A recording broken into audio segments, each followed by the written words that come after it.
Wisdom teeth, or third molars, usually enter the mouth between the ages of 17 and 25, a time of life that has been called the age of wisdom.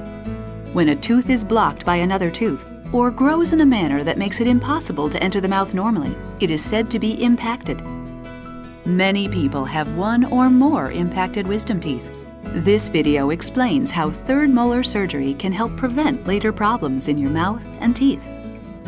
If wisdom teeth are to be extracted, we like to remove them when patients are younger, late teens or early 20s, because it's an easier surgery for patients. The bone is more forgiving, the teeth aren't fully formed, and we don't have to worry about the roots being close to important structures like the nerves in the lower jaw and the sinuses in the upper jaw. You know, the problem with third molars is that they often do not have enough space to grow into the mouth. For some patients, the teeth do come in, but are so difficult to keep clean that it's better to remove them so that they do not develop problems that affect the teeth in front of the third molars. Sometimes these teeth are stuck or impacted underneath the gums. That gives them the potential to develop cysts and cause other problems later in life.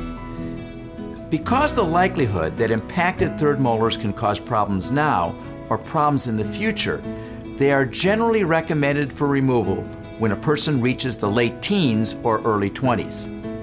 Many orthodontists refer their patients to an oral surgeon for wisdom tooth extraction to alleviate hygiene challenges and minimize the possibility of gum disease, cavities, and other problems that could affect the success of orthodontic treatment. If your orthodontist recommends extraction, you'll meet with the oral and maxillofacial surgeon beforehand. The surgeon will evaluate your particular situation and may perform certain diagnostic tests. For surgery, it's very important that the mouth be clean. We ask patients to brush and floss their teeth as usual. Wisdom teeth are usually removed under general sedation, although sometimes only local anesthesia is used. Patients who will receive an intravenous anesthesia should not eat or drink for 6 hours before surgery.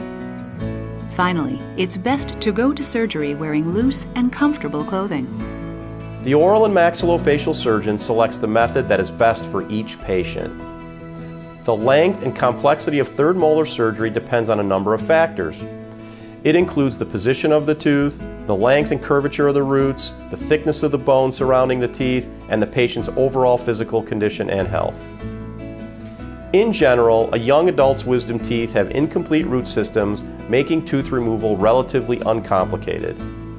As wisdom teeth continue to grow, their roots lengthen and may become tangled with the sensory nerves that run through the lower jaw. When that happens, surgery is more difficult and complications are more likely. If the tooth is impacted, an incision is made in the gum tissue, which is turned back so the tooth can be seen. If bone is covering the tooth, some of it may need to be removed in order to expose the tooth. This tooth may be removed in one piece, or in some cases, it may be cut into sections. The removal of 4 impacted wisdom teeth usually takes 45 to 60 minutes to complete. Once the wisdom teeth are removed, the gum tissue is sutured. Following surgery, patients rest under supervision in the oral surgery office until they are ready to be taken home. Before leaving for home, patients are given specific post-surgical instructions and prescriptions, including pain medication.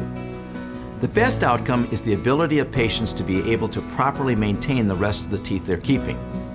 Long-term, patients can expect to experience improved dental hygiene and ease of home care.